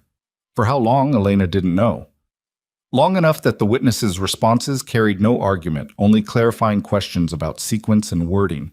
She had been turned, not threatened, turned. Whatever Marcus had offered her, she'd accepted, and she was now sitting in a partitioned office in a decommissioned dock facility at 10 o'clock at night, going over her testimony like a student going over material before an exam. Elena closed her eyes for 2 seconds. Then the door on the other side of the partition opened and the warehouse filled with light and noise simultaneously. The channel side team breaching the far loading door, the crash of corrugated steel throwing sound through the entire structure, and Damien's voice from the right side of the partition, clear and hard. Marcus. She went through the partition door. The office space was small.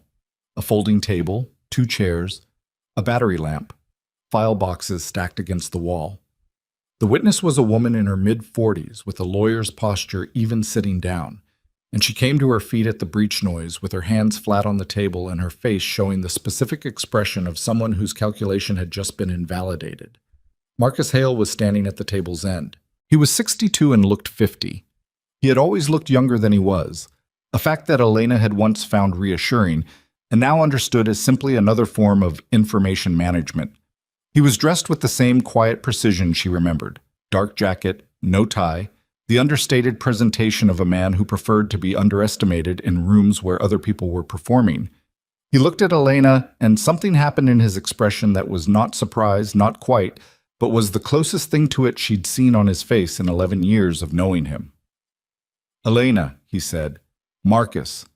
Behind her she could hear the warehouse, movement, the professional controlled sounds of Damien's people working through the space, the contractor team either standing down or not.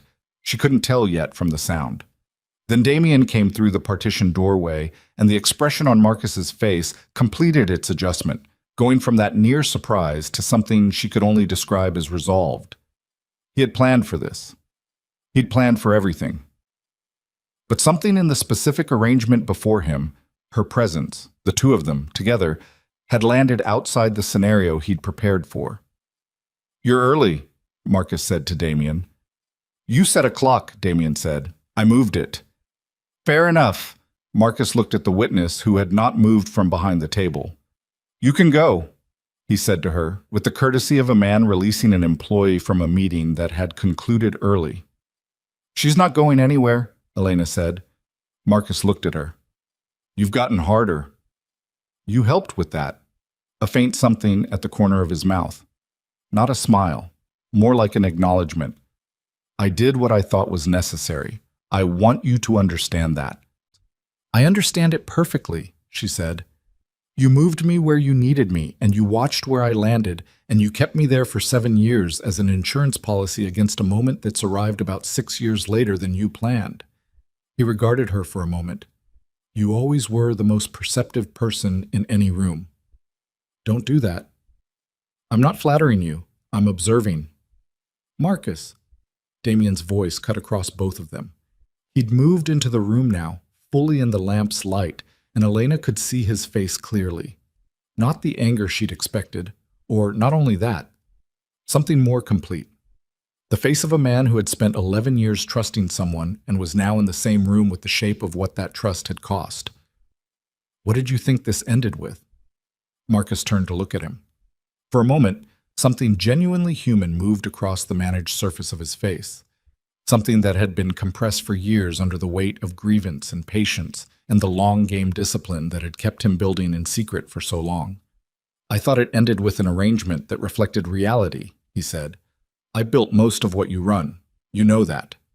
You were compensated. Don't.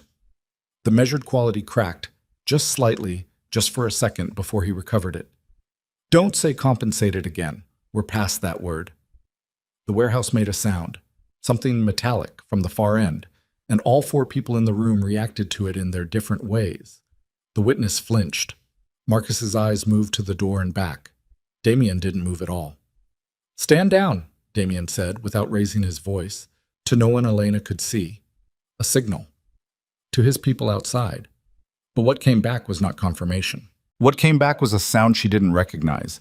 3 short impacts, heavy, like something being struck against a structural element. And then a voice she didn't know from outside the partition, speaking in a language she couldn't identify. And then silence. The silence was worse than the noise.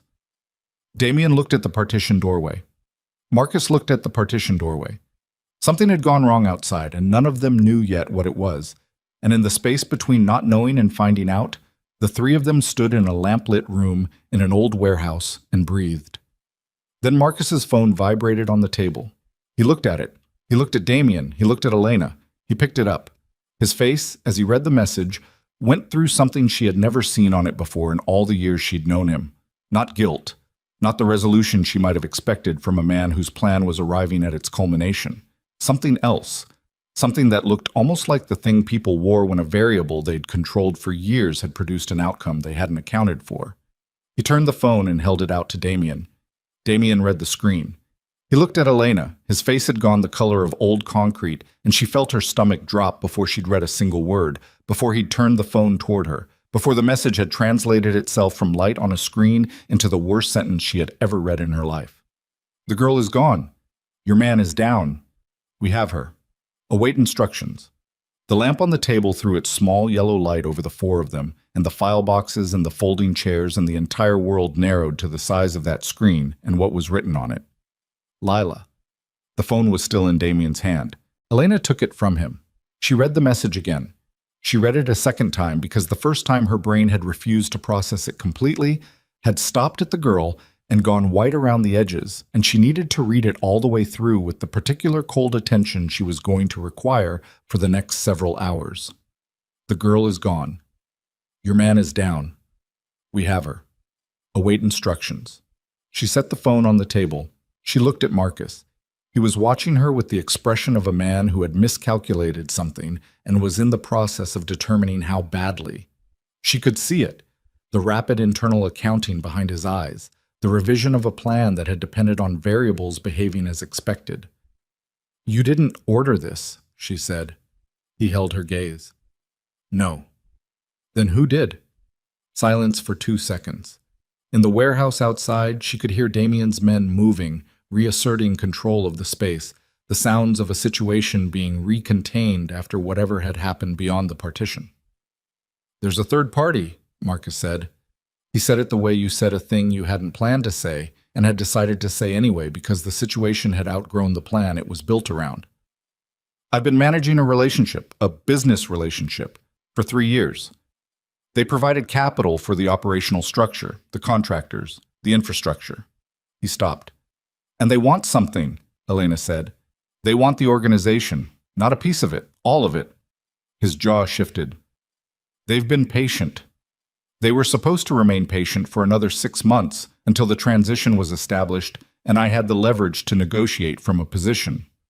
But they moved early, she said. They moved early. She looked at him. This man who had built a conspiracy of years and discovered that someone else had built a larger one around it, who had used her daughter as a variable and found that his own variables had turned on him. She felt something that was not sympathy, not remotely, but was adjacent to understanding, and she put it down hard because she didn't have room for it right now. Where would they take her, she said, if they're using her as leverage? Where is she? The second birth, he said. There's a vessel staged there, has been for 4 days. They were planning to use it for asset transfer, but if they've taken the child, they'll use it to establish an uncrossable distance. She was already moving.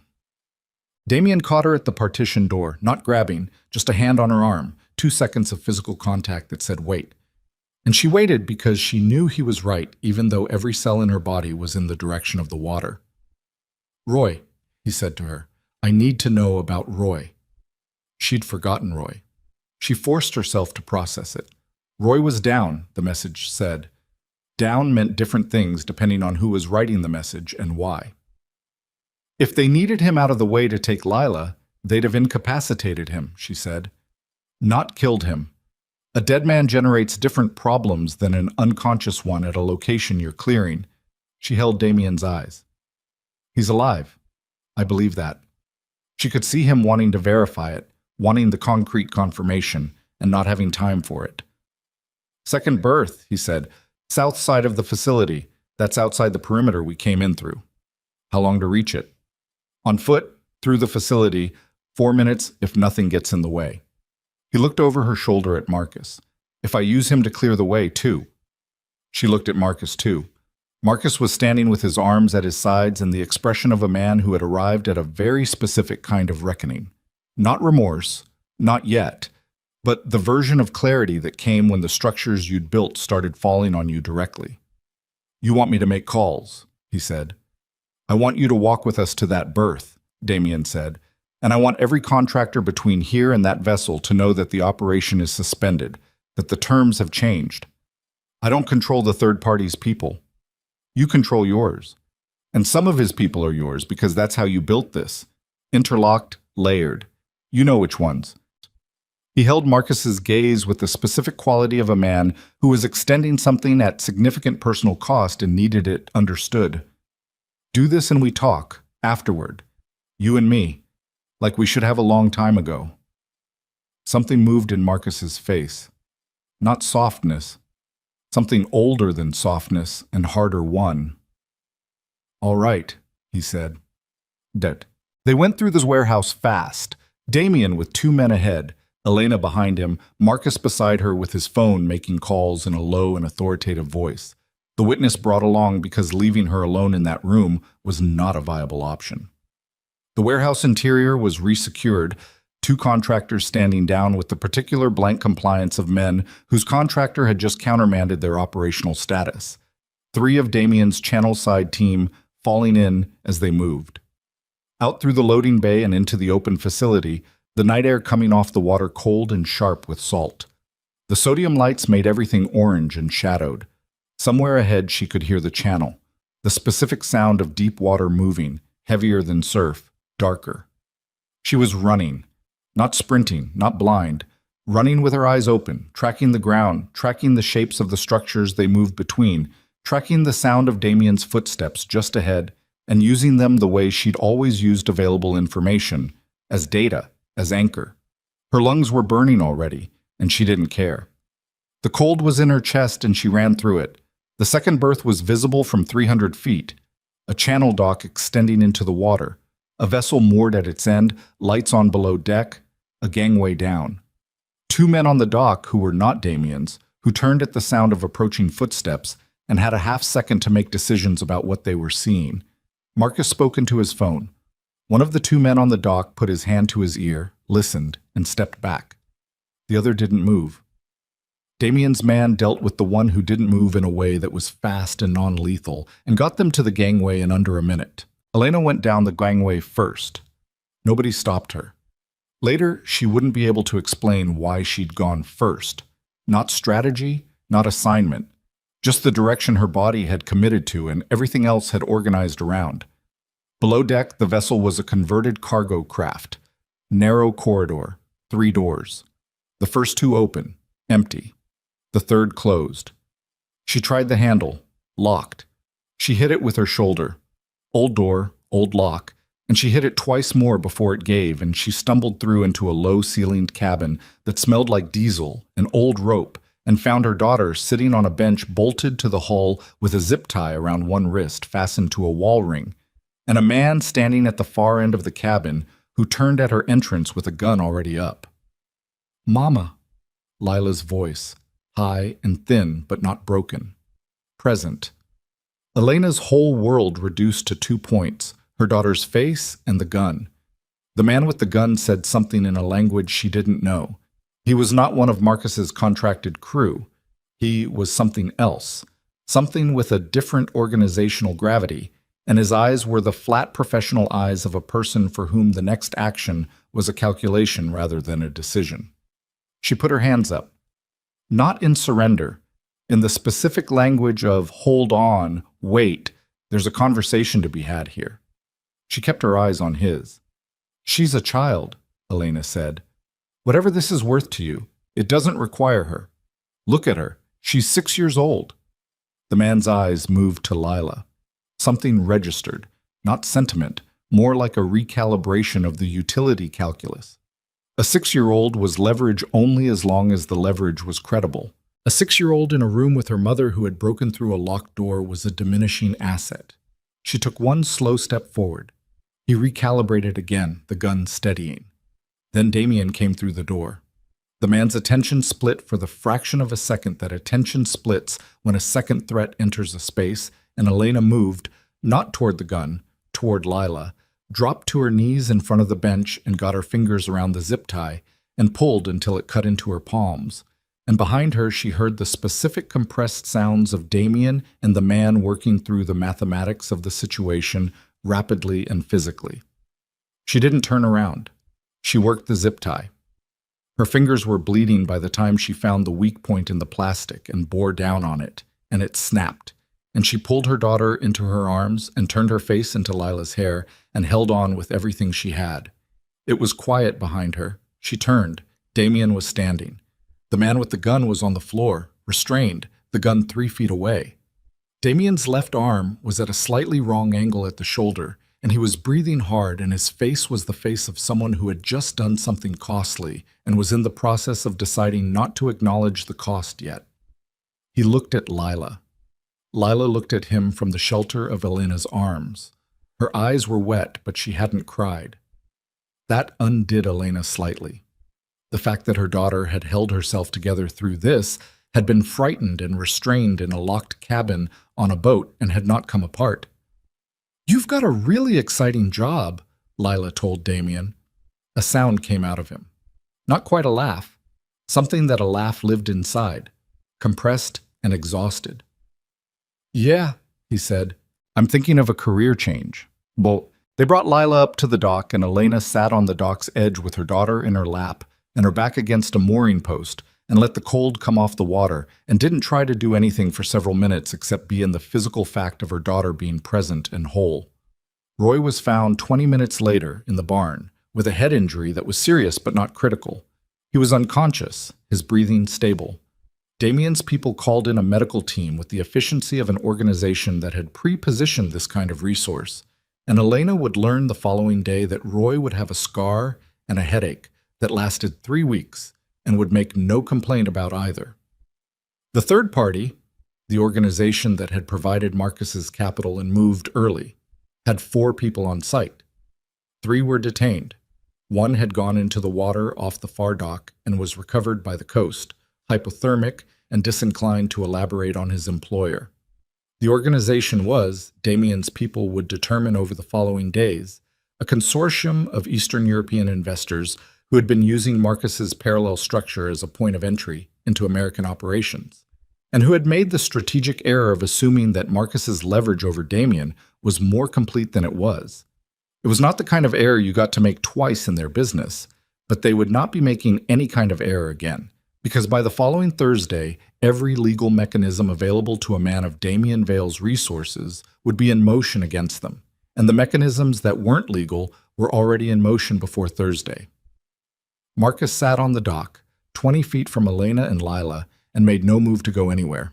He sat with his forearms on his knees and looked at the water and said nothing, and Damien's men stood near him without touching him, and that was where the night held for a while.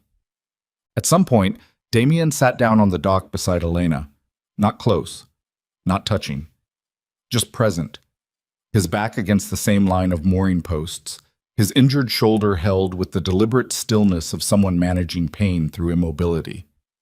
Lila had fallen asleep across Elena's lap. The rubber ducks were in Elena's coat pocket. She'd found them on the cabin floor, escaped from Lila's grip at some point during the ordeal, and had picked them up without thinking. She could feel them in the pocket now, the small plastic shapes of them. The water moved. The sodium lights on the dock poles made orange circles on the black surface of the channel. "Your shoulder," she said. "It'll hold." "That's not what I asked." A pause. "Dislocated, maybe. Or close to it," he breathed. "I've had worse." "You should—" "Elena." He said her name the way he'd been saying it all night, like something that had been stored carefully and was now being used. "Let me sit here for a minute." She let him sit there. After a while, she said, "She held it together. The whole time. She was terrified, and she held it together." He looked at Lila's sleeping face, at the line of her jaw, at the gray-green eyes hidden behind closed lids. "She's yours," he said. "That makes sense." She felt the opening of the thing they'd been circling for 2 days. She didn't close it. "She's yours too," she said. The dock made small sounds. The water made small sounds. Somewhere in the facility behind them, Damien's people were working through a long and complicated night, and none of it touched the 10 feet of dock they were sitting on. "I know," he said. His voice had almost nothing in it. Almost nothing was still something, and she heard it. She looked at him. His face in profile, in the orange light, was not the face of the man she'd been afraid of for 7 years. Not because it had gotten softer, it hadn't, but because she was seeing it without the filter of 7 years of fear. And what she saw was a man sitting on a dock beside his daughter for the first time, holding a dislocated shoulder without complaint, and trying to contain what that was worth to him inside the boundaries of a face that had spent years learning not to show its worth. She reached into her coat pocket and put rubber duck number 2 in his right hand. He looked at it. "She'll want to know your name," Elena said. "Tomorrow, when she's had sleep and crackers and has processed everything at her own pace. She'll want to know your name and she'll want to know who you are." He held the duck. He looked at it with the expression of a man holding something small and breakable that he very much did not want to break. "What do I tell her?" he asked. His voice was very quiet. "The truth," Elena said. "Simplified. She's 6, not 4. She can hold more than people think." She paused. "You tell her your name, and you tell her you've been looking for her and that you found her and that you're not going anywhere." He was quiet for a long time. "And if she doesn't want that," he said, "if she's not, then you give her time and you don't push and you let her set the pace." Elena looked at her daughter's sleeping face. "That's what you do when you love someone who isn't ready. You don't make them ready. You just stay available and you let it happen at the speed it happens." He nodded. Slowly, like a man filing instructions he intended to follow exactly. The conversation with Marcus happened at dawn, on the dock, with the sky going from black to the washed gray of very early morning and the channel surface turning from oil dark to something closer to pewter. Elena was present because she had decided to be, and neither man argued. Marcus looked older in daylight, not physically. He still had that quality of looking younger than he was, but in some other register, some layer of presentation that had held perfectly through the night and was now showing, in the gray morning, its actual age. How long were you planning it? Damien said. Not angry, not yet. Operating in the flat zone before anger had enough energy to sustain itself. I stopped planning and started building around year 4, Marcus said. The planning started before that. Year 4. Damien's jaw moved. We were in the middle of the hardest expansion we'd ever run. You were the only person I could trust to hold the Eastern operations. I know. I needed you. I know that too. Marcus looked at the water. That's part of what made it easy. Being needed is a good cover for building something parallel. You don't look too closely at the load-bearing wall. Elena watched Damien absorb this. The night you sent Elena away, he said. Did you consider what that cost? Marcus was quiet for a moment. I considered what it gave me. That's not the same question. No. He looked at his own hands. It's not. A pause, longer. I told myself it was cleaner for her, that I was genuinely moving her somewhere safer. I've told myself that for 7 years, and I've gotten better at believing it, and worse at believing it in approximately equal measure. You watched where she went, Elena said. Her voice came out even. She'd worked to make it even. You watched for 7 years and you kept her location as a card you could play. He looked at her. Yes. And Lila, she said, you knew. From approximately 8 months after she was born, I had people in enough places. He held her gaze. He stopped, started again. I never intended to use the child directly.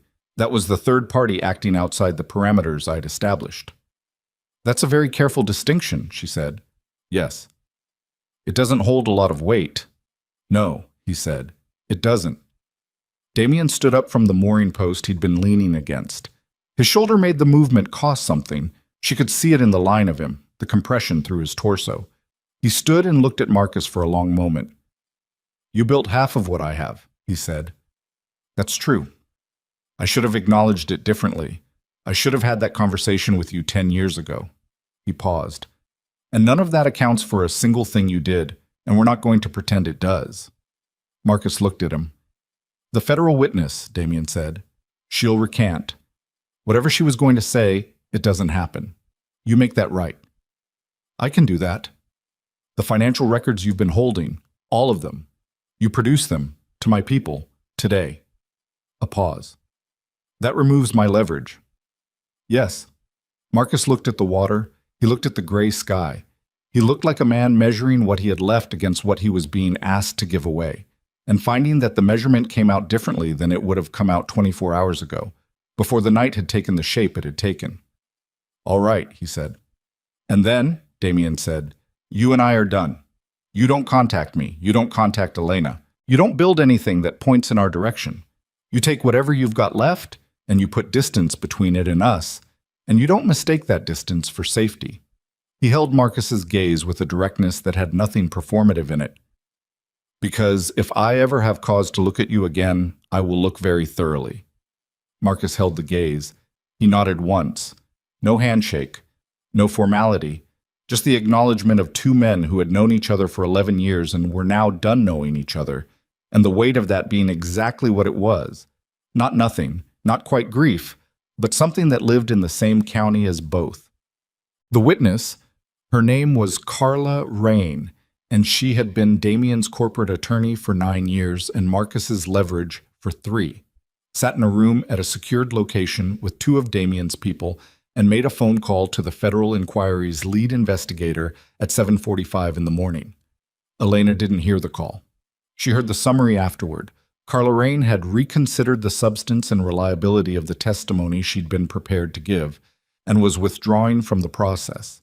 The inquiry would continue in attenuated form for several more months before concluding that the financial records, now fully produced and accurate, reflected an operation in which Damien Vale had been the subject of internal fraud rather than its architect. It was a slow and unsatisfying conclusion for everyone involved, which was usually what justice looked like from the inside. Damien spent the morning making calls and the afternoon in a hospital with his shoulder, which turned out to be not quite dislocated, but close enough that the distinction was academic. He emerged with his arm in a sling, and the expression of a man who had been told to rest and had already decided how much of that advice he intended to take. Lila, who had processed the previous night's events in the way of 6-year-olds, completely, rapidly, and by moving on to the next available point of interest, had a great many questions about the hospital. About the sling specifically, about whether it hurt and whether you could still drive with it and whether there would be a scar. Damien answered all of them. Elena sat in the waiting area of the hospital and watched them through the glass partition, her daughter in a plastic chair beside a man in a sling, asking questions at volume, the rubber ducks lined up on the seat between them, and felt something complete itself in her chest, something that had been incompletely assembled for years and had simply needed the right pieces to be present in the same room at the same time. She went back to the apartment above Mrs. Farrell's house. Not immediately, not that day. It took a week to establish that the threat had been dismantled thoroughly enough, that the third party had been neutralized, that the contracted operatives had been dealt with through channels that were partly legal and entirely effective. A week of a different kind of safe house, this one less barn and more a rented property on a quiet road, where Lila attended to her rubber ducks and her sea otter documentary and her ongoing assessment of Damien Vale, which was conducted with the patient empiricism of a scientist in no hurry to reach a conclusion. When Elena went back to the apartment, she packed it.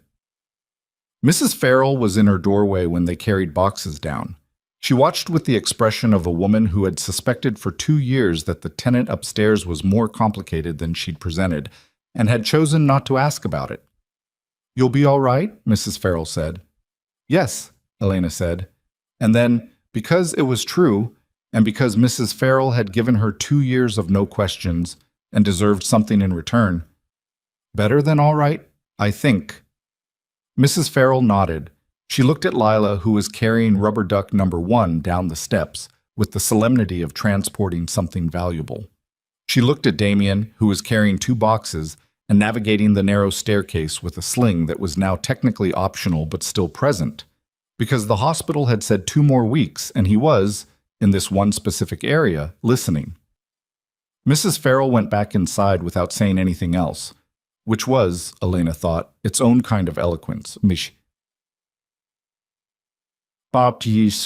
The Title Spoon Diner was still there. Of course it was. It was the kind of place that absorbed events and kept going. The fluorescent lights buzzing slightly over the counter, the neon sign in the window with its chronic electrical unreliability, the smell of fried catfish and coconut soap that lived in the wood of the place, the way all accumulated years lived in wood. Elena did not quit. She thought about it and decided against it, because the diner was not the problem and never had been, and she was done making decisions based on what the problem was adjacent to. She went back on a Thursday, 2 weeks after the night at the docks. She put on her apron and picked up the coffee pot and poured decaf for the couple in booth 4, who had never known anything was wrong, and showed her photographs of their grandchildren, and she stood at the counter between orders and looked at the parking lot and did not feel afraid. That was new. That was worth noticing. Damien came in at 6. Not with the black SUVs, not with the men who stood like furniture at the entrance. He came in from the parking lot in a jacket with the sling finally gone, his shoulder healed to the degree that he'd accept, and he sat down at the counter on the second stool from the end the way he had on a stormy Tuesday 3 weeks ago, and he put both hands around the coffee mug she set in front of him. "Hi," he said. "Hi," she said. Neither of them said anything for a moment. The diner was quiet. 2 other tables, Patsy working the grill with the radio on low. "How's the shoulder?" she said. "Good. You're not wearing the sling." The sling was advisory. The doctor said 2 weeks. "It's been 13 days. She looked at him. He looked at her. The corner of his mouth moved. "Close enough," she said. She refilled his coffee, even though it didn't need it, and moved down the counter and took an order and came back. And that was how the evening went. Him at the counter, her working around him, the ordinary texture of the diner doing what ordinary things did, which was hold its shape and let life happen inside it. At 7, she heard the back door, Lila coming in from the booth she'd been stationed in, carrying rubber duck number 2 and a coloring book and the absolute certainty of someone who had somewhere to be. She climbed up onto the stool beside Damien. She put rubber duck number 2 on the counter. "I named the ducks," she told him. "You mentioned them," he said. "This one is Gerald." She presented Gerald. Damien examined Gerald with appropriate gravity. "The other one is Gerald also." A pause. "Both of them?" I changed my mind about names. She appeared unconcerned by any inconsistency this created. "Do you have a middle name?" "James," he said. Lila considered this. "Damien James." "That's correct." She considered him further, with the patient assessment that had been ongoing for 2 weeks and appeared to be reaching some kind of interim conclusion. "My mama says you're going to be around more." He looked at Elena briefly. "That's the plan." "Do you know how to play card games?" "Some." "I'll teach you the ones I know," she said, with the magnanimity of someone distributing a significant gift. "They're not hard." "Okay," he said. "Okay," she said, apparently satisfied, and turned to her coloring book, and Gerald sat on the counter between them in the buzzing fluorescent light of the diner, and Elena stood on the other side of the counter and watched the two of them, her daughter coloring, her daughter's father sitting very still with both hands around a coffee mug, as if stillness was the best thing he could offer this particular moment, as if he understood that some things were not seized or managed or built, but simply arrived in, carefully and without agenda. He looked up at her. She looked back. Outside, the parking lot was empty in the way of ordinary evenings. Nobody watching, nobody staged, nobody with a smile that was a message. Just the orange light of the street lamps on wet asphalt, and the sound of the Atlantic somewhere behind the town, the constant patient sound of it, moving the way it had always moved, indifferent to everything that had happened on the shore, outlasting all of it. She picked up the coffee pot. She poured. That was all. That was enough. That was the whole of it. The ordinary fact of a diner on a Thursday evening, 2 people across a counter, and a child drawing something with great concentration in a coloring book, and the simple, costly, hard-won weight of everyone in the room being exactly where they were, in no danger, in no hurry, finally, without anywhere to run.